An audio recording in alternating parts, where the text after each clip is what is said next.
Le rétablissement en santé mentale n'est pas qu'un doux rêve, mais un véritable voyage, un périple à certains moments, pour ceux qui le vivent. Stéphane Cognon revient et témoigne pour nous aujourd'hui de son long voyage candide au pays des schizophrènes. Après de multiples victoires sur la maladie, il a pris sa revanche sur la vie. Il est aujourd'hui médiateur santé-père au GHU Paris, un passeur entre deux mondes, celui des soignants, expert des troubles, et celui des usagers, en tant qu'expert de vécu. Stéphane est heureux de ce qu'il apporte au quotidien à ses pairs. Dans cet épisode d'Éclat d'esprit, il met à nouveau en lumière le rôle déterminant des proches dans le parcours de rétablissement. Nous, conjoints, enfants, parents, familles, amis, nous pouvons faciliter ce voyage, ce périple, ce parcours de rétablissement. Même si nous n'avons pas fait l'expérience intime de la maladie, nous sommes des experts de nos proches et de leurs ressources disponibles et accessibles. Nous pouvons aussi être le port d'attache, le lieu de ravitaillement et de repos pour permettre à tous nos précieux voyageurs d'atteindre la destination qu'ils se seront fixés.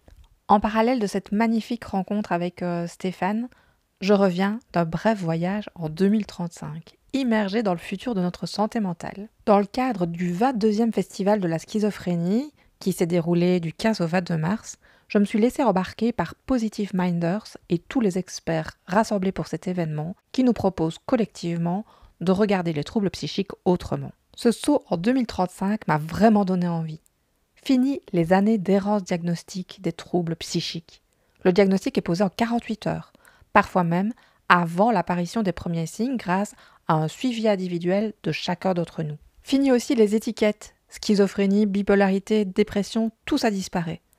Adieu les traitements symptomatiques à l'aveugle, avec une réduction de moins 70% des effets secondaires indésirables. Bienvenue dans l'ère des biotypes. Adieu les psychiatres, bienvenue aux psychobiologistes.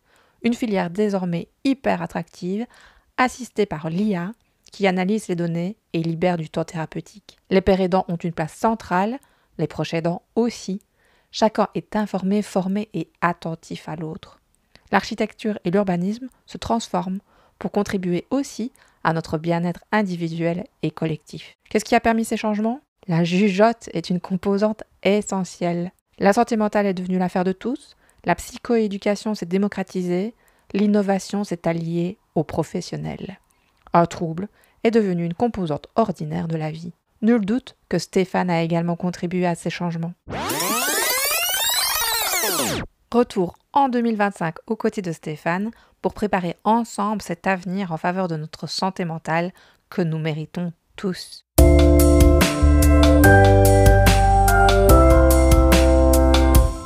Bonjour Stéphane, merci beaucoup Je d'avoir accepté mon invitation.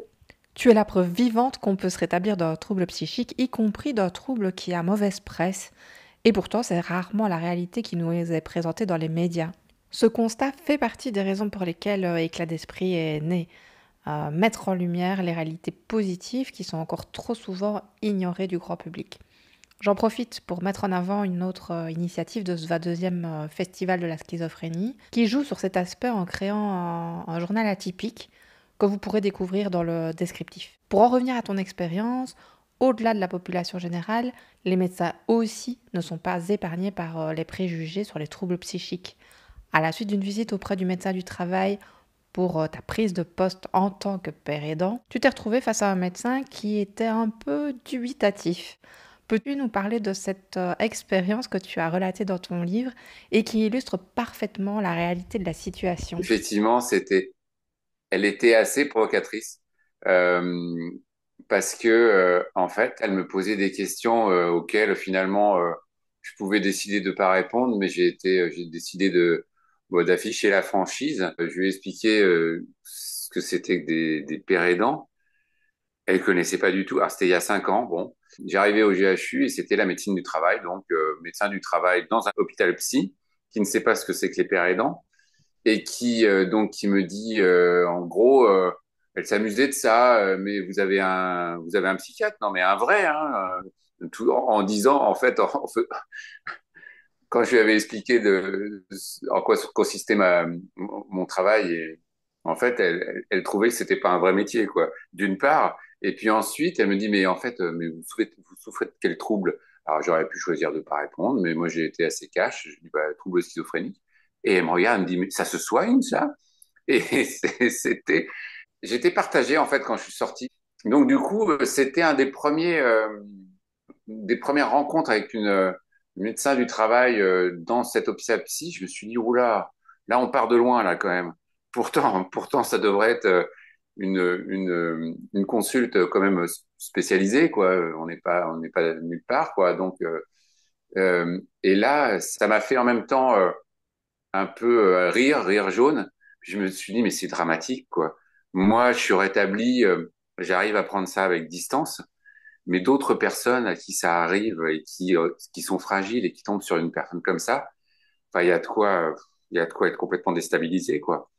Donc, effectivement, ouais, je le retrace dans mon livre parce que voilà, c'est des choses qui arrivent, qui devraient pas arriver, surtout face à des professionnels, effectivement. Mais donc après, ça peut arriver, hein, la stigmatisation auprès des personnels, des soignants, même en psy, pour rebondir un petit peu sur le personnel soignant stigmatisant, ils peuvent être très infantilisants et ça je supporte pas. Enfin, quand on a du mépris pour les personnes qu'on est en train de soigner.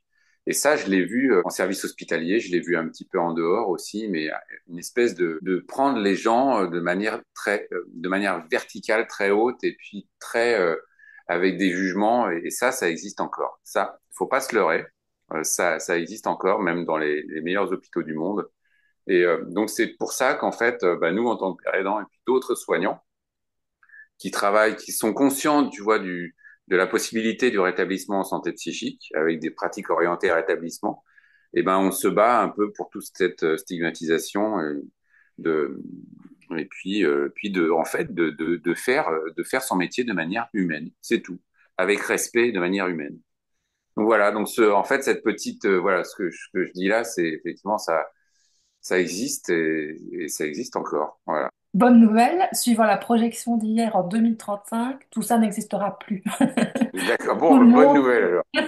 tout citoyen sera entièrement concerné par le sujet de la santé Mm. mentale, ils seront formés, informés, tout ça n'existera plus. Donc bravo Mm. pour tout le travail effectué d'ici là. Mais après, moi, je pense que là, en voyant enfin, si on peut rebondir un tout petit peu sur la vision des jeunes usagers, des personnes concernées, mais tu vois, ceux qui ont une tranche d'âge dans les 20-25 ans, j'y repense parce que on a fait une séance d'éducation thérapeutique lundi dernier. Ils avaient 20-25 ans et on discutait, mais je trouvais qu'ils étaient nettement plus avancés que nous à l'époque et que des personnes qui ont des automatismes ou en tout cas la vision de la santé mentale et des troubles psy et même de la psychiatrie en général. Et en fait, ils avaient un discours, moi, qui m'a bluffé complètement. Alors, ils se servent des réseaux sociaux, ils se servent des outils, mais ils ont une distance et vis-à-vis de ça. Et finalement, ils savent tout à fait où trouver les informations, des informations. Tu vois, moi, je connais pas trop les influenceurs. Alors, il y a de tout, hein. Mais en fait, on s'aperçoit que c'est aussi les interlocuteurs et c'est leurs interlocuteurs à eux. Et finalement, ils arrivent à faire le tri, à prendre ce qu'il y a à prendre parmi ces nouveaux médias. Et c'était assez bluffant. Et moi, je trouvais, tu vois, moi qui suis encore, je suis pas très TikTok parce que c'est pas ma génération, je suis pas à l'aise avec ça, je suis pas à l'aise avec les influenceurs, mais en même temps, les réseaux sociaux, moi, j'ai vachement de contacts via les réseaux sociaux et finalement, de s'approprier, de gérer, en fait, eux, ils ont beaucoup plus l'habitude de gérer ces outils. Et la santé mentale, on en parle de plus en plus dans les réseaux sociaux et puis même, voilà. Et les jeunes, ils en parlent de manière tout à fait claire. Ils disent, bah ouais, moi j'ai rendez-vous avec mon psy. Moi, je gère ma pathologie. Et je trouve que ce discours, en fait, le changement, il viendra d'eux, hein, c'est sûr. Et le changement, il est déjà en train de se passer. Et donc, vraiment, moi, je suis bluffé par leur niveau, leurs compétences et leur niveau de compétences de Connaissance? réalité. Ouais, ouais, c'est vraiment. Ouais, franchement, effectivement, si le changement, il viendra d'eux, hein. Et il est déjà là, il vient déjà. Ils acceptent que qu'ils soient moins bien. Ils acceptent qu'il faille aller en consulte, prendre des médicaments, mais en connaissance de cause. Tu vois? Non, franchement, franchement, c'est intéressant. Hein. Donc, s'il y a un changement, ouais, il viendra d'eux. Moi, c'est l'avenir vraiment que je souhaite à mes enfants, dans la démarche dans laquelle je suis. Après, je ne sais pas ce que ça donnera. Mais voilà, je veux des enfants bien informés, qui puissent prendre les bonnes décisions le moment venu. C'est Voilà, ça. on verra. Non, mais c'est ça. Mm. Après, ils feront leur vie, leur parcours. Mais Exactement. effectivement, s'ils ont des données, des informations, des trucs, ce qu'on peut leur, voilà, les accompagner. Et ouais, mais je suis d'accord avec toi. Moi, j'ai des petits, mais on peut déjà leur parler. Voilà, j'en ai un de 14 ans, un de 11 ans et un de 8 ans. Mais on peut déjà leur parler de problèmes de santé mentale. Absolument. Et ça devrait être aussi simple que ça pour toutes les familles. Ouais, c'est Ben voilà, ça. tu es marié, vous avez trois enfants, tu contribues au quotidien à mettre ton expérience au service des équipes soignantes et des personnes concernées par un trouble pour qu'elles retrouvent elles-mêmes leur propre équilibre et une qualité de vie qui leur convient à elles. Quelles ont été dans ton parcours les clés de tes différentes victoires sur la maladie? Qu'est-ce qui t'amène aujourd'hui à avoir une vie aussi Euh, riche et épanouie? bah, il y a eu, bah, c'est vrai que mes parents, ma mère était vraiment à l'écoute. Elle m'a suivi dans tout mon parcours. Je lui en ai parlé beaucoup. Bah, elle était d'une écoute attentive. Euh, Après, tout seul, effectivement, moi, j'avais une psy qui m'a aidé, qui m'a accompagné pendant très longtemps. J'ai eu la même psy pendant 20 ans, ce qui n'arrive plus, ce qui est très très rare. Et donc, il me connaissait parfaitement. Donc, c'est-à-dire que j'avais pas besoin de raconter de nouveau l'histoire. Quand on était en consulte, on allait, voilà, objectif, voilà, j'ai 20 minutes ou j'ai 30 minutes. Allons, vous me connaissez, etc. Là, j'ai mon souci, voilà. Puis, bon, j'ai un traitement. Je prends toujours un traitement qui me convient. Avec ma psy qui me connaissait très bien, et ben, ajuster le traitement. Elle me faisait confiance. Elle m'a toujours fait confiance et puis elle m'a suivi. Moi, dans mon parcours, j'ai eu une rechute, enfin une, deux rechutes. Puis après, vraiment, j'ai été stabilisé. J'ai pris deux médicaments différents, première génération, deuxième génération d'antipsychotiques. J'ai connu la première génération aussi. Bah, moi, ça m'a convenu. Et puis, j'ai bien compris que voilà, quand je prenais pas mon traitement, et ben voilà, les symptômes ils réapparaissaient. Je l'ai pas compris tout de suite, mais il a fallu une rechute et j'ai compris qu'il fallait être sérieux. Je fumais du cannabis quand j'étais plus jeune. Ça a contribué, je pense, ça a déclenché les symptômes parmi d'autres facteurs. Mais ensuite, comme j'ai eu vraiment des bad trips, comme on dit, j'ai pu après, j'en ai plus pris du tout et ça, voilà. J'avoue que même en prenant un traitement, je prends de temps en temps de l'alcool. Voilà, j'aime bien ça, et puis sans excès. Voilà, je me connais bien. Je sais que faut que je fasse attention à mon sommeil. J'ai appris à me connaître en fait petit à petit. J'ai appris à voir ce qui était important pour moi. C'est vrai que maintenant j'ai une stabilité. Bon, j'ai 56 ans, hein, j'ai quand même appris de toutes mes expériences et voilà tout ça. Donc je disais, ma mère m'a vraiment bien épaulé.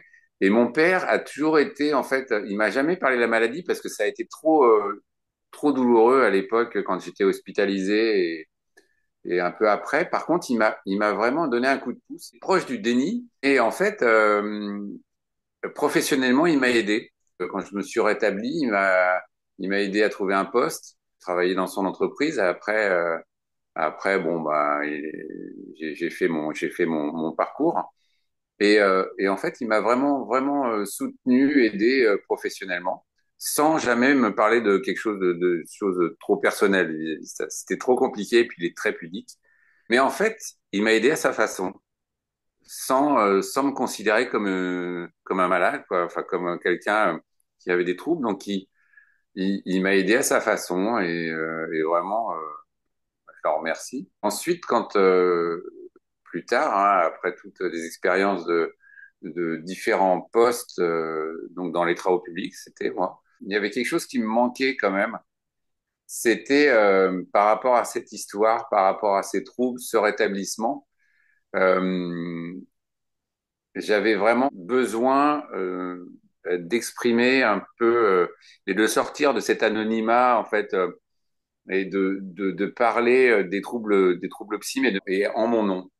Ce que j'avais toujours caché, en fait, ce que j'avais par peur de la stigmatisation, en fait, hein, et puis qu'on me juge, ou en tout cas, et j'ai vraiment mis ça de côté, jusqu'à un moment où, en fait, je voulais plus subir, en fait, ça.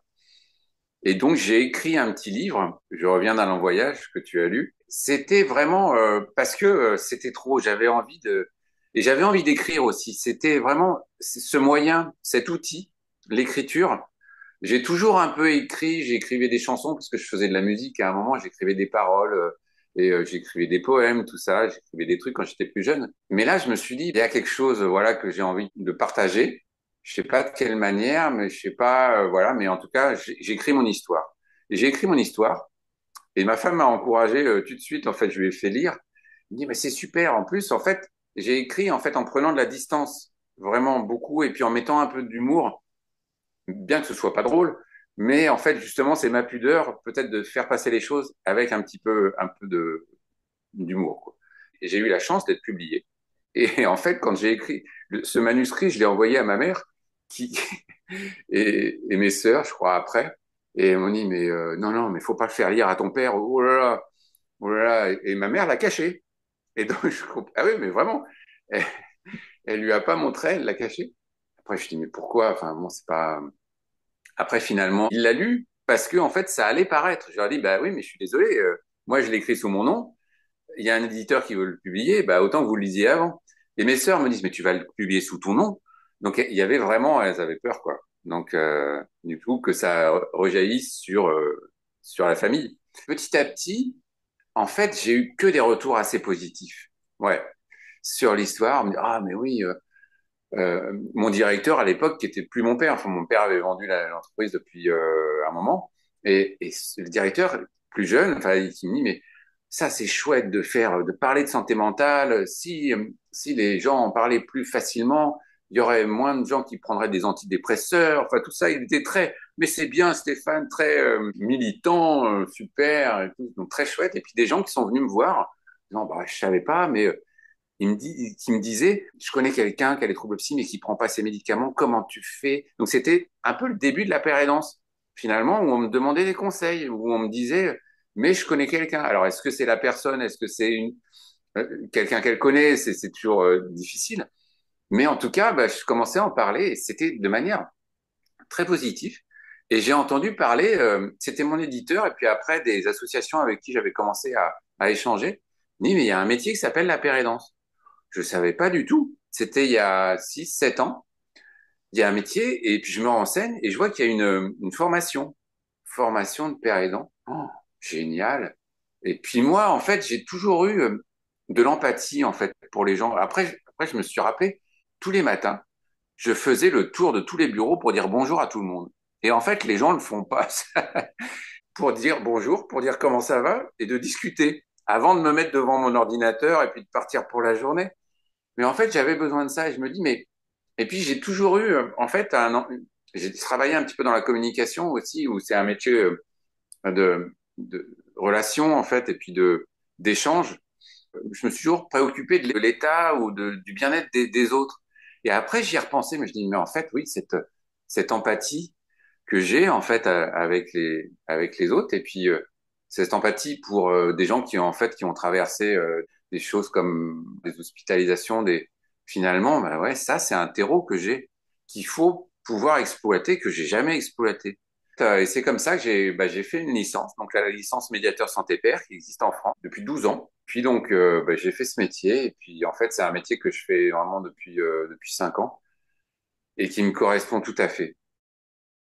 Oui, absolument. D'après ce que tu nous partages, il me semble clair que tu as vraiment trouvé ta place et qu'apprendre à se connaître, à savoir ce qu'on apprécie dans n'importe quel domaine est essentiel. Donc pouvoir rassembler toutes ces pièces pour voir émerger nos piliers est essentiel pour nous épanouir autant personnellement que contribuer collectivement à notre Je m'aperçois que c'est société. ça. Mes piliers, c'est ma famille proche, ma petite famille, ma famille aussi, mes parents. Le contact avec les autres, le lien social, très important que j'ai toujours eu.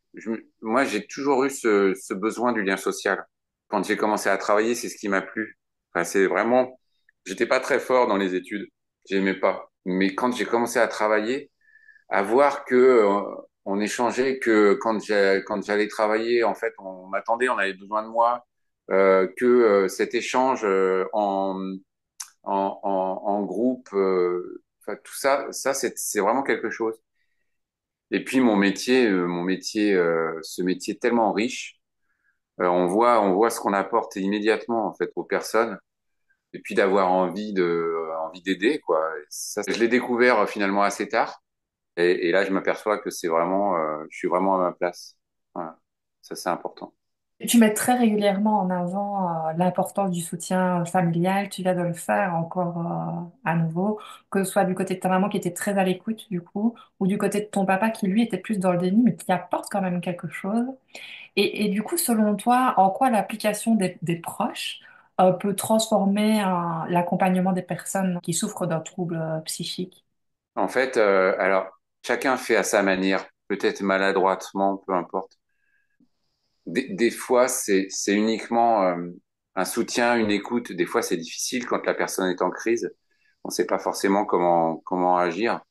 Mais des fois, il suffit d'être là, d'apaiser, pour apaiser. Parce que les proches, ils vivent des choses auprès des personnes qui ont des troubles psy. C'est souvent eux qu'on prenne, parce que c'est eux qui sont en première ligne. C'est très compliqué. Et mais en fait, ils sont là, quoi. Ils sont là, c'est très important. Moi, je pense que dans le soin, euh, dans l'accompagnement, chacun a sa place. Et les proches ont leur place. Ils ont à un moment été décriés ou même évincés en fait hein, du système. Et c'est horrible parce que moi, quand je vois des proches qui me disent, bah ouais, j'ai pas eu de nouvelles, moi, de la personne qui était hospitalisée, bon, parce qu'elle pouvait pas communiquer pendant des jours, même des semaines, c'est quand même très dur pour eux. Et du coup, c'est quand même eux qui sont en première ligne et c'est quand même eux qui connaissent le mieux leurs proches. Ils ont un rôle très important dans l'accompagnement du soin et c'est ce qu'on essaye de faire. Les proches, les usagers qu'il faut vraiment autonomiser et puis accompagner, prendre en main en fait leur propre les soins en fait. Il faut qu'ils s'autonomisent, mais les proches, les soignants et la personne concernée, c'est vraiment le trio, les trios, et on peut pas faire sans un des maillons de la chaîne. Je pense que parfois les proches enfin souvent en fait moi les proches que je vois sont demandeurs d'avoir des informations parce qu'ils en ont pas assez. Peut-être qu'on leur a dit, peut-être qu'ils n'ont pas compris, ou alors ils n'en ont pas du tout. Et donc c'est pour ça qu'on intervient dans des programmes de psychoéducation ou ou dans d'autres programmes ou d'autres lieux. Mais mais voilà, je pense c'est vraiment les personnes qui sont les plus proches de la personne concernée. Donc, donc oui, moi je sais que c'est ma mère, par exemple, quand j'étais en crise, qui m'a fait une petite phrase qui a l'air complètement anodine, mais qui m'a fait basculer en disant, bah oui, il faut que je reprenne rendez-vous avec mon psy. On parlait des limites. Moi, j'étais sur un espèce de délire mégalo, je sais pas quoi, j'ai pas de limites, etc. Et puis elle me regarde et me dit, mais si, tu les connais, tes limites. C'était il y a des années, hein, et moi, je m'en souviens encore, et c'est ce qui a fait basculer en me disant, bah oui, mince, elle a raison, je suis en train de retomber. Donc, c'est des petites choses. En fait, ils nous connaissent par cœur, ils voient quand ça va moins bien. C'est difficile parce que, en fait, comme c'est celles qui vont être les premières à en pâtir aussi. Mais voilà, mais c'est ceux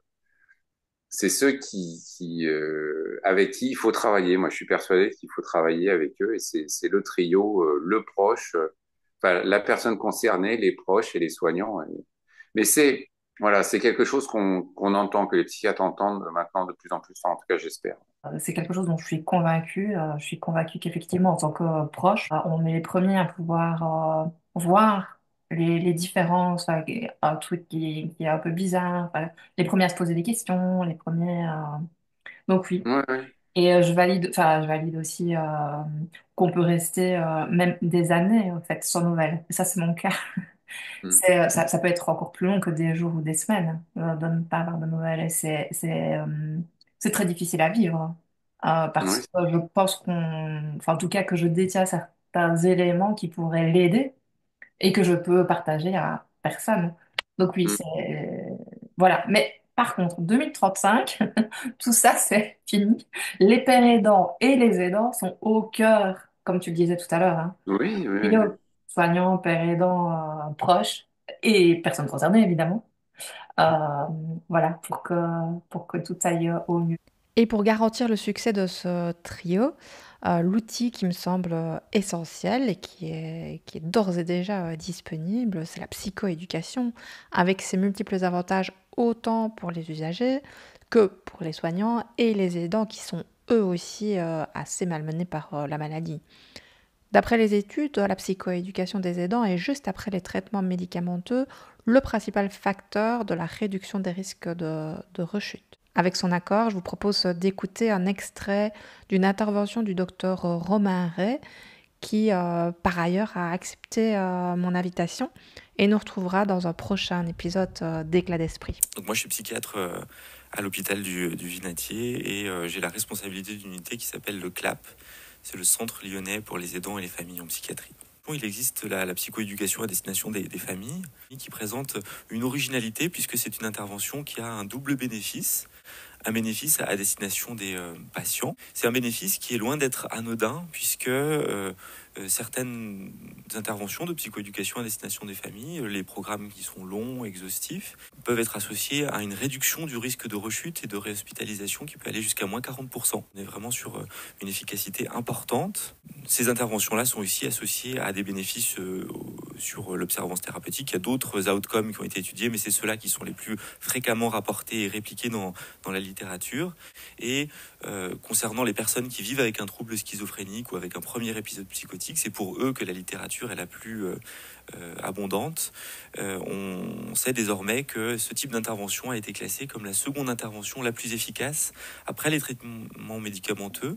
Et dans le cadre des premiers épisodes psychotiques, les référentiels de services d'intervention précoce classifient la psychoéducation des familles comme la seconde intervention la plus essentielle. Oui, effectivement, bah, Romain Ray, c'est lui qui nous avait fait la formation pour Bref, Oui, pour le programme de psychoéducation, et c'est lui qui lance aussi Léo. En fait, je co-anime Bref avec des soignants trop bien. et au GHU. En fait, on va être centre ressources des aidants avec le déploiement en fait du programme Bref sur Paris-Île-de-France. D'accord. Donc, dans pas longtemps, là, je vais faire une formation des formateurs pour former en fait des équipes pour qu'elles puissent faire Bref, pour qu'il y ait de plus en plus de personnes qui proposent de plusieurs hôpitaux, de plusieurs endroits, associations, hôpitaux, et qui proposent ce programme de psychoéducation pour de plus en plus de monde. Parce que là, au GHU, en fait, donc moi, je travaille pour le pôle 15. On est, euh, on est, euh, on est quelques binômes à proposer ce programme qui est vraiment bien. J'ai eu la chance de le suivre avec les garçons, ce programme. Donc il y a déjà un D'accord. certain temps. Je pense que ça a été notre premier contact avec vraiment des gens qui pouvaient, en tout cas, nous écouter et tenter de répondre à nos questions. Et ça a vraiment été, autant pour moi, pour les garçons, super bien. Moi, je vois le bien qu'on fait à des personnes qui n'ont pas forcément l'habitude de parler, de se livrer, tu sais, et que ce soit les parents, surtout avec des douleurs, enfin des préoccupations quand l'hospitalisation est proche, tu vois, pour des jeunes ou des moins jeunes, avec plein de questions, plein d'interrogations, qui connaissent pas du tout le milieu de l'hospitalisation. Quand on arrive et qu'on va voir son enfant, sa fille, son fils, qui est hospitalisé ou son conjoint, qui est en secteur protégé, secteur fermé, c'est vraiment déstabilisant et vraiment. Donc ils arrivent aussi avec, faut faut décharger un peu, mais c'est ce que je comprends très bien et donc on essaie. Donc en fait, moi, tu vois, ce côté-là, j'arrive en disant, bah, je suis rétabli, j'ai une vie de famille, donc en fait, on peut aussi se rétablir, on peut aussi, voilà, travailler sur son trouble, connaître, tu vois. Et donc, enfin, bon, j'arrive, et j'essaye d'insuffler un petit peu une vision assez optimiste, et puis du coup, ou en tout cas un soutien et puis une écoute. Mais ça fait c'est une partie de mon travail, quoi. Et donc ça, c'est vraiment génial parce qu'on les sent un peu rassurés, et puis en même temps, ils ont pu décharger un peu tout ça parce que c'est trop dur, quoi. Donc vraiment, ça c'est quelque chose qui est, qui est vraiment une partie de mon métier, en fait, qui est vraiment super intéressant. C'est super précieux pour nous, les aidants, Mm. parce que du coup, moi, c'est auprès des pères aidants que j'ai trouvé le plus d'espoir, en fait. Vous êtes la preuve Ouais. vivante que plein de choses sont possibles malgré les troubles. Et, quel conseil donnerais-tu aux familles pour instaurer et maintenir un dialogue constructif avec leurs proches en difficulté? C'est pas facile. Faut jouer l'apaisement. Tu vois, c'est un peu ce que je disais tout à l'heure. Ma mère qui me fait des rappels sur la réalité, sur ce qui s'est passé. Tu vois, des choses comme ça. C'est vraiment très, très subtil sur déjà de l'apaisement. J'ai toujours des difficultés avec le côté rentrer dans le délire de l'autre, enfin entre guillemets dans le délire, tu vois. Dans les troubles psychotiques, tu sais, tu as les moments où tu as les hallucinations, le délire, où en fait c'est vraiment en dehors de la réalité. C'est vraiment des choses. Moi, je suis pas forcément revenu sur est-ce qu'il y a une vraie signification de tout ça. J'en suis pas persuadé en fait, tu vois. Et puis ça m'intéresse pas forcément. Bon, pourquoi pas, hein, on peut changer. Après, sauf dans les cas des traumatismes, tu vois, ça c'est autre chose. Effectivement, il y a quelque chose à aller rechercher, peut-être au niveau psychothérapie. Bon, ça c'est autre chose. Ne pas forcément rentrer dans le jeu du délire. Donc peut-être d'apaiser en disant, enfin, tu vois, bah, ce que tu en racontes, bah, ça doit faire peur, tu vois, sur le côté un peu. Wow, ok, je t'écoute, je t'écoute, je comprends pas tout, etc. Bon, mais je comprends que c'est c'est douloureux. Tu vois, de réfléchir sur un truc, qu'est-ce qui peut être apaisant? Qu'est-ce qui d'habitude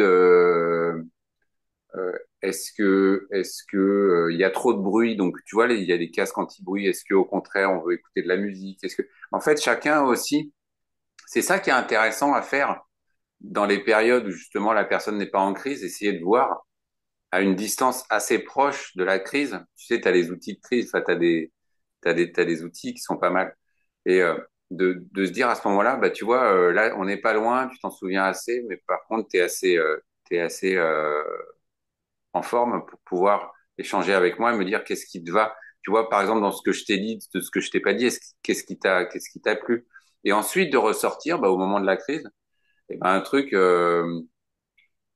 parce que il a pu dire aussi, bah ouais, bah, quand tu viens me voir, non, enfin, t'es pas forcément. Ça, c'est aussi difficile à admettre, mais en fait, la maman, le papa, le conjoint, etc., n'est pas forcément la bonne personne qui apaise au moment. Donc ça, c'est aussi, bah, peut-être quand on écrit dans un outil, bah, de dire, bah, ça me convient pas. En revanche, voilà ce qui me convient, etc. Et de remettre, de redire. Je vois qu'il y a des petits signes quand même, est-ce que voilà, qui font que tu vois, tu dors mal, que t'es anxieux, t'es irritable, etc. Tu vois, il y a un ensemble de petits signes qu'on voit ensemble parce que moi je vis avec toi, enfin tu vois, des choses comme ça. Et est-ce que tu les vois toi aussi? Et du coup, avant que ce soit que ça bascule, tu vois, vers le côté où les symptômes sont trop envahissants puis on n'arrive plus à gérer, juste à la limite. Et c'est à cette limite-là qu'elle est importante. Et là, on retourne voir le psy, la psy. On ajuste le médicament. Voilà, est-ce qu'on le prenait plus? Et je pense que il y a pas de, enfin, il y a pas de recette miracle, hein, malheureusement. Mais des petites choses comme ça, apaisantes. Puis ensuite, de retravailler sur le fait, est-ce que j'ai arrêté mon traitement et pourquoi j'ai arrêté ce traitement? Il y a bien des raisons pour lesquelles je l'ai arrêté. Et ensuite, voilà, dans un deuxième temps, essayer de voir, de discuter, d'échanger sur, bon, j'ai bien compris que, bah ouais, ce traitement, il faut que je le prenne, ou en tout cas un traitement adapté, il faut que je le prenne. Et puis voilà, mais il y a un moment où en fait, ça c'est même pas, c'est hors de question de discuter de ça. Il y a le bon moment. C'est quelque chose que j'ai Oui, appris à détecter aussi à ouais, mon échelle, à mon niveau, mais détecter le bon moment. Et puis ces éléments que tu dis, la connaissance de soi, hyper mm, important. Apprendre à la ouais, communiquer après, parce que du coup, oui, apprendre à se connaître dans son coin sans partager, ça a du c'est sens ça. pour soi, mais il faut que ce soit partagé. Et puis cette liste de ressources, au fait. Effectivement, il se Mm, passe ça, qui est-ce que je peux contacter voilà, pour mm, répondre à tel domaine. Donc oui, ouais. connaissance de soi, communication, ressources.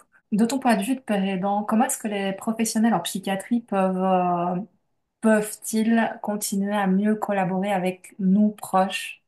Voilà, là on sait que c'est un objectif, qu'on est de plus en plus entendu, on vient de loin, puisqu'avant on était carrément niés. Donc aujourd'hui on essaye d'être intégré, mais ça reste pas systématique, etc. Comment faire pour que en 2035, puisqu'on a dit qu'en 2035 tout le monde était intégré, enfin voilà, qu'est-ce qu'on met en place d'ici 2035 pour que effectivement les proches soient intégrés à tout ça? Déjà, je pense qu'il faut de l'information, mais assez tôt, quoi.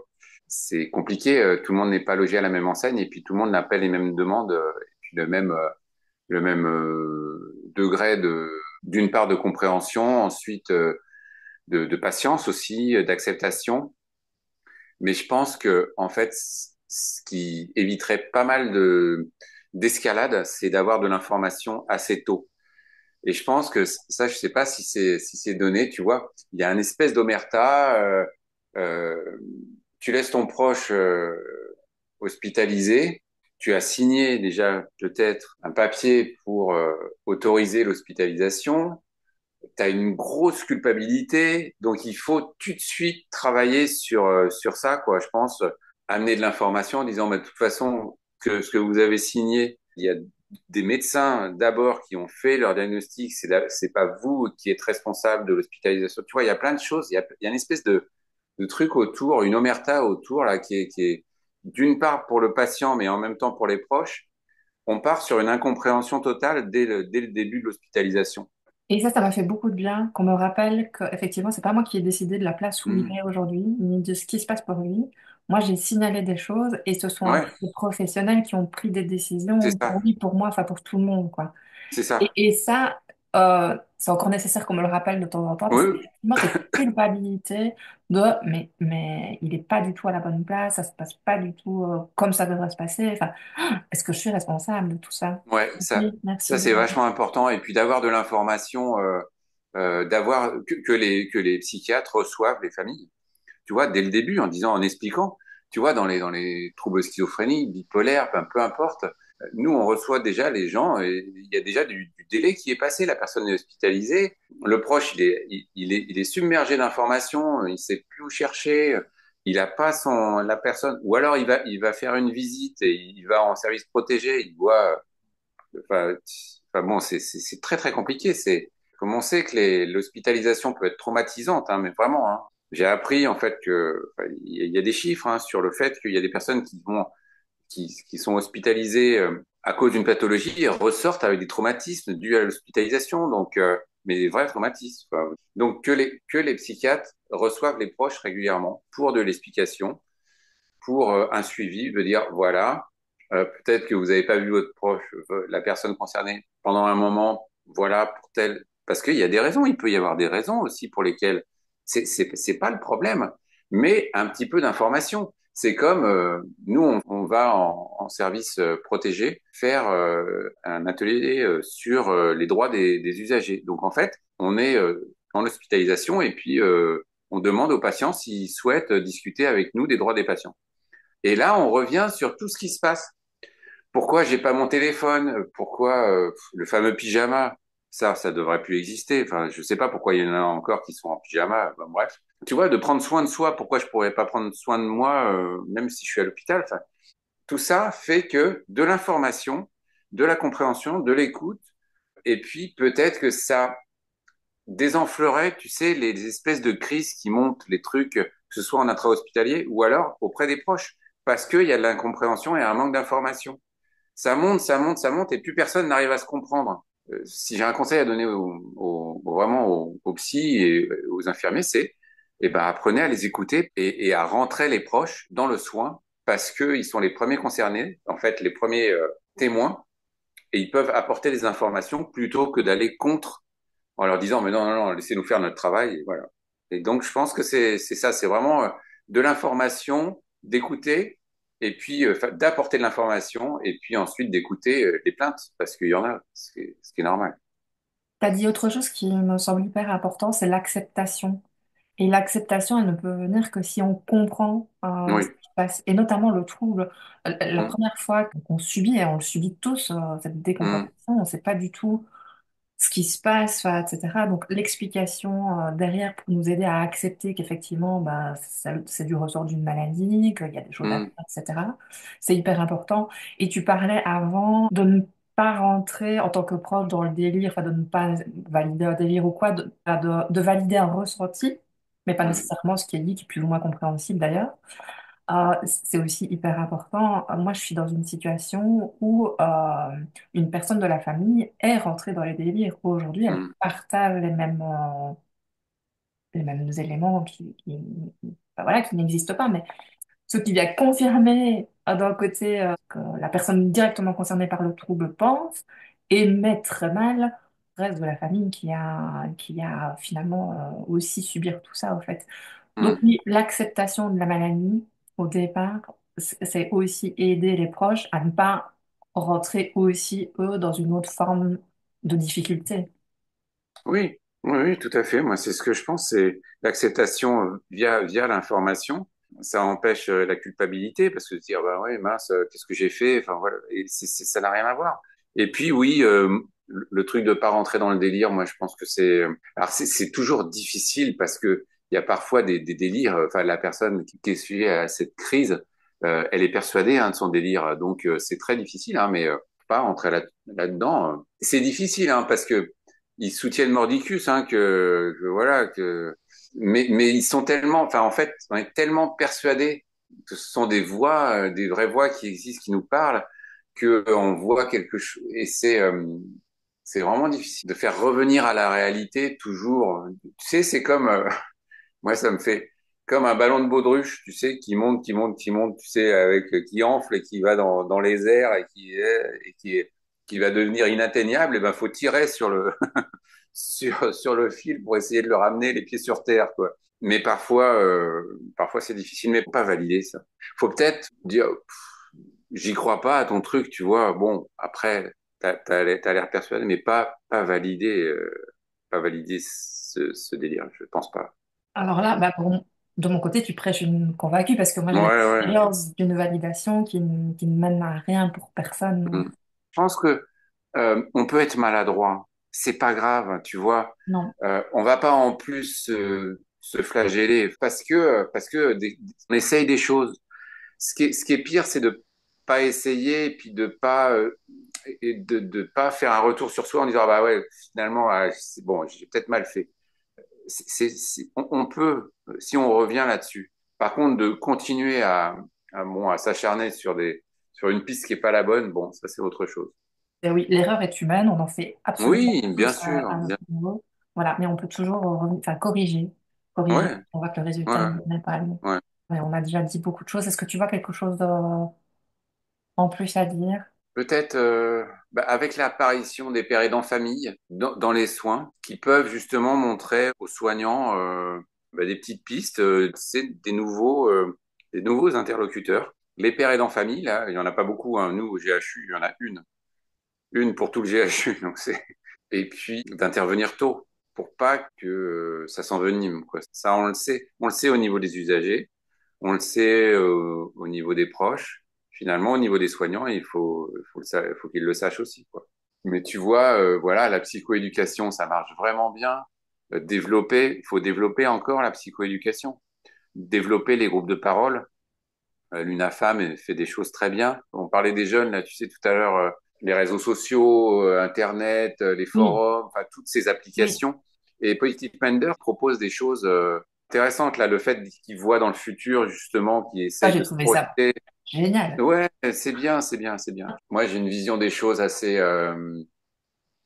moderne.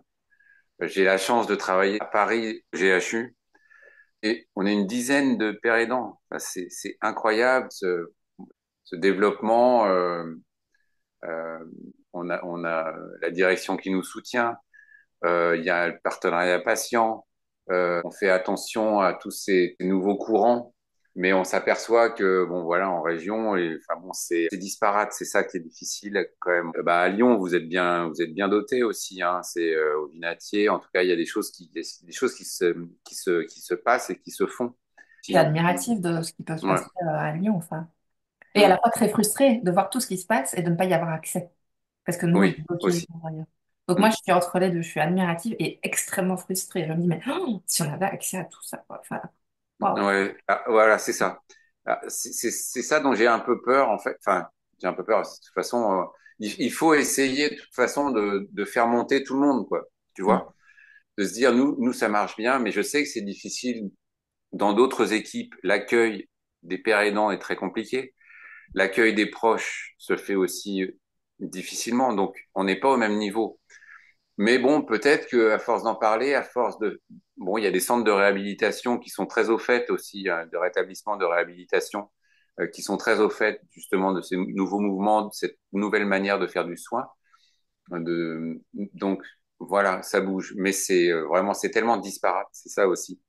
Euh, les propositions de soins ne serait-ce que, enfin, dans certaines régions euh, déjà les déserts médicaux, enfin tu vois, donc on se bat déjà pour les déserts médicaux, donc ensuite, tu vois, espérer qu'il y ait des pères aidants partout. Tu vois, on parlait de médecine à deux vitesses aussi, hein, ça existe toujours.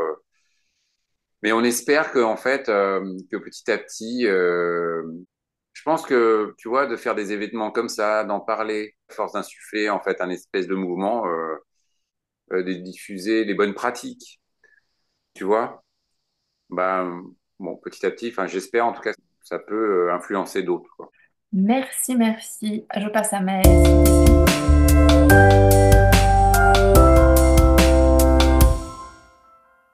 Quel Ok. moment clé a changé ton regard sur la santé mentale? Quand j'ai commencé à être père aidant et à être dans les équipes soignantes et à trouver comment j'allais faire mon métier. Je me suis dit, là, il y a un truc à faire et je vois comment le faire. Enfin, entre guillemets, hein, c'est pas, après, il a fallu du temps, mais, et j'ai su que c'était la bonne direction. Et je savais comment je pouvais apporter quelque chose. Si tu pouvais déconstruire une idée fausse, une bonne fois pour toutes, ce serait laquelle? Que le rétablissement en santé mentale n'est pas possible. Voilà. Alors, est-ce que tu vois des innovations, mais dans n'importe quel domaine, qui pourraient révolutionner notre façon d'aborder la santé mentale et du coup sa prise en charge dans les années à venir? Peut-être ce que fait Boris Chiomet hein, alors je suis pas au fait hein, de ces recherches, mais le fait qu'on puisse diagnostiquer beaucoup plus tôt, ça c'est quelque chose qui est avec les marqueurs, hein, c'est ça l'histoire. Enfin, je sais pas exactement, hein, je vais dire des bêtises, mais là le fait que scientifiquement on puisse diagnostiquer beaucoup plus tôt, ça éviterait en fait vraiment une perte de temps et pour les personnes qui soient prises en charge beaucoup plus rapidement et beaucoup plus précisément. C'est ça aussi, je pense que c'est non seulement le diagnostic, mais ensuite la prise en charge adaptée au diagnostic. Et tout ça, ça c'est quelque chose qui s'améliore, mais qui doit s'améliorer encore. Et puis aussi, pour moi, ça c'est quelque chose qui est au niveau des traitements. On a des antipsychotiques qui sont de plus en plus efficaces, mais quels effets secondaires liés à ces antipsychotiques? Et ça, si on pouvait avoir des antipsychotiques efficaces et de plus en plus efficaces et personnalisés, mais avec moins d'effets secondaires, et ça c'est surtout ça, quoi. Eh bien, hier, dans cette perspective de 2035, c'est ce qui était dit.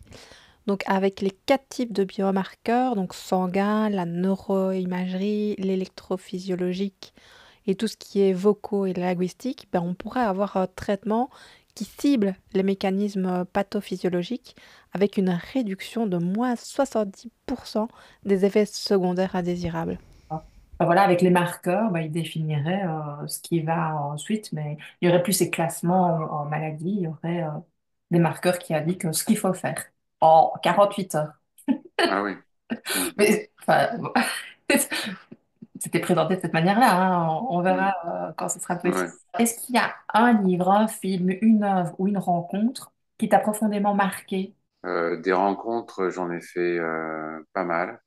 Bah, une rencontre dans mon métier qui m'a vraiment, enfin pour le coup, et puis cette vision de la santé mentale, du rétablissement, partenariat patient, des modèles qu'il faut suivre. Et la personne qui m'a le plus soutenu, c'était Emmanuel Jouette, qui est en fait une précurseur, enfin, en France, quelqu'un qui a commencé très tôt à parler du partenariat patient, de l'empowerment. Elle a écrit des livres dessus et j'ai eu la chance de travailler avec elle. Et elle m'a donné vraiment une confiance dans mon métier et dans la façon de le faire vraiment très importante. Ensuite, les rencontres, bah, je les fais tous les jours en fait. Enfin, le collègue avec qui je travaille aussi de manière régulière, avec qui on coanime des groupes d'éducation thérapeutique, il vient du service protégé. Il a été 10 ans en service protégé. Et maintenant, eh ben, on fait ensemble. Il est convaincu que le rétablissement est possible, des pratiques orientées rétablissement. Il a une vision de la pérédance qui est vraiment, et puis de l'empowerment du patient qui est, quand on travaille ensemble, en fait, on a une telle connivence qu'on sait exactement ce que l'autre va penser. Donc, c'est des rencontres comme ça, en fait, c'est des rencontres sur le terrain. Et puis ensuite, bah, les patients qu'on rencontre, moi, je te dis, les patients, pas plus tard que lundi dernier, mais c'est incroyable. Enfin, ça donne une vision des choses, une espèce de maturité. Moi, j'avais pas cette maturité quand j'avais 25 ans. Et là, on tombe sur des personnes qui nous parlent. C'est pas possible ce que j'entends. Et donc, mais ça, c'est pour ça que ça me donne ça me rend optimiste. Si je rencontrais que des personnes, tu vois, qui soient désabusées et puis, mais même on en rencontre des personnes désabusées, mais on est là euh, pour dire que en fait on peut améliorer les choses ou en tout cas on peut discuter ou échanger pour les améliorer. Donc en fait, moi c'est les personnes que je rencontre tous les jours. Franchement, ceux-là et à chaque fois, ça fait le même coup, je te jure. J'arrive avant la réunion en me disant ah bon allez, je suis un peu fatigué, tu sais toujours, bon on est toujours comme ça. Bah j'ai voilà les soucis personnels. Voilà. Et j'arrive, je fais mon métier et j'ai pas l'impression de faire mon métier, j'ai l'impression juste d'échanger avec des personnes humaines, quoi. Et là, je suis à chaque fois surpris et, euh, et quand je sors voilà, d'avoir fait ces rencontres. Donc ces rencontres-là, moi, je les fais tout le temps, quoi. Les rencontres qui m'aident, c'est tous les jours. À partir d'aujourd'hui, que t'engages-tu à continuer de faire, à initier ou à arrêter de faire ou à faire différemment en rapport avec ta santé mentale, de manière personnelle ou professionnelle, hein? Personnel, ben, tu sais qu'en fait, moi, ça me nourrit tellement, ce que je fais, c'est que ça me nourrit aussi personnellement. J'ai eu d'autres accidents de parcours, des soucis de santé, etc. Et en fait, j'aime pas la fatalité. Tu vois, de dire, tu vois, t'as tel mot, ah bah non, mais ça, on n'y peut rien, ça, j'aime pas ça. Donc, je veux continuer à me dire, à ne pas me résoudre à une espèce de fatalité, tu sais, comme l'étiquette d'un diagnostic. Comme moi, j'y crois vraiment qu'il n'y a pas de fatalité, et ben, pour moi, ben, quand je rencontre des personnes que je veux aider, et ben, c'est pareil. C'est, voilà, on va pas parler, je suis pas une maladie, je suis une personne, et avant tout, moi, c'est ce que je te disais, c'est de l'humain. Quand je rencontre des personnes, c'est de l'humain. Et vraiment, et je me nourris de ça. Et ensuite, ça me fait, c'est ce qui me fait avancer personnellement. Jamais je me dirais, dans n'importe quelle situation, bah, ça, on laisse tomber. Non, bah non. Et même une personne, tu vois, de dire, elle est condamnée, c'est horrible. Jamais on peut dire ça d'une personne. Voilà. Donc c'est, moi, personnellement, mon entourage, les personnes que j'accompagne, ça, c'est quelque chose qui est dans ma nature et que je continue à faire. Voilà. Pas de fatalité.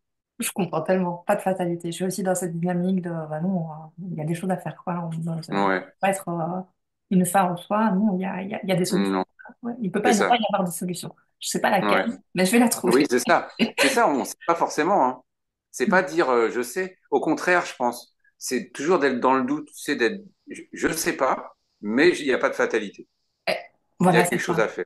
Je sais pas, mais il n'y a pas de fatalité. Voilà, Ouais, c'est j'adhère. ça. Dans un an, comment rêves-tu qu'on agisse tous collectivement en faveur de notre santé mentale? C'est de prendre soin de soi et puis de s'écouter. Tu sais, moi, dans mon parcours, tu sais, je te disais, il n'y a pas de fatalité, mais j'ai eu un cancer, en fait. Et il y a eu vraiment une errance aussi diagnostique. Et, mais je savais bien qu'il y avait quelque chose qui n'allait pas. Et je tapais à la porte hein. Donc, en fait, j'ai jamais lâché l'affaire jusqu'à ce qu'on me dise, alors je savais pas hein, ce qu'on allait trouver ou me dire. Et ensuite, j'ai pas lâché l'affaire quand il a fallu faire des traitements. Mais c'est surtout le côté, croyez en vous. Enfin, tu vois, sur le côté, c'est toujours pareil. Vous êtes la personne concernée. Donc, si vous sentez, mais ma femme me le dit aussi sur des choses, sur l'intuition, tu sais. On a tous une intuition. On a tous un truc, une petite voix, mais là, une vraie voix, une bonne voix qui va nous dire, non, t'es pas dans la bonne direction. Ou alors, t'es pas avec la bonne personne. Ou alors, tu sais, t'as un tout petit, eh ben, écoutons ce truc-là, et puis allons frapper à la porte. Écoutez-vous. N'écoutez pas justement les voix qui vont vous dire mais non, qui vont essayer de d'étouffer le truc ou de dire mais non, c'est de la science-fiction ou mais non, machin. Et en fait, écoutez-vous, et ensuite, en fait, vous verrez que vous êtes la meilleure personne, le meilleur conseil. Et en fait, c'est ça, et je pense que c'est ça. Des fois, par manque de confiance, par manque de confiance, on va pas s'écouter, ou alors par mauvaise influence, tu vois. Mais finalement, au fond de soi, on sait très bien ce qui nous convient. Je pense que c'est ça. Voilà. Merci beaucoup pour tout le Moi, je temps t'en que prie. tu m'as accordé. C'était super instructif. Voilà, super positif. C'est vraiment ce que je Oui. cherche. Donc, ça fait vraiment du bien. C'est génial.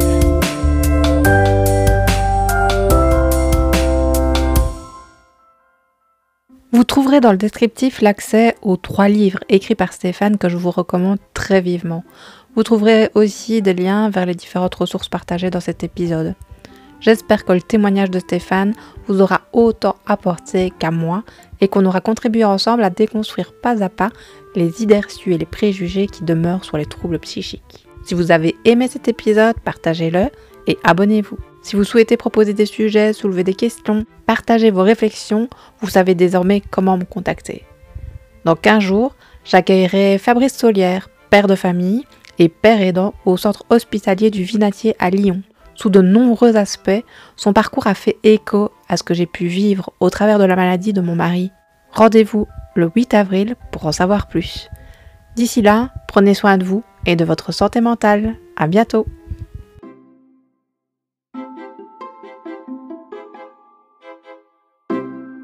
Vous venez d'écouter Éclat d'esprit, le podcast qui met en lumière avec authenticité et ouverture d'esprit les mystères de notre santé mentale.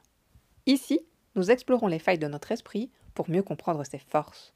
Nous brisons les tabous, on déconstruit nos idées reçues et nos préjugés, on parle espoir et rétablissement. Entre éclat de voix et éclat de rire, nous partageons nos expériences.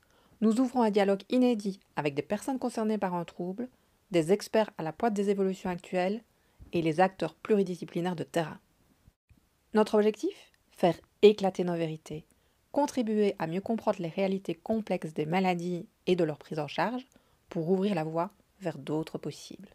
En fil rouge, mon parcours personnel face à la maladie de mon mari, qui m'a confirmé que, tout comme les éclats de lumière se révèlent dans l'ombre, les moments les plus sombres de nos vies peuvent aussi faire naître des éclats de vie. De l'éclat d'esprit à l'éclat de génie, il n'y a qu'un pas. Franchissons-le pour construire ensemble un monde où la santé mentale est accessible à tous.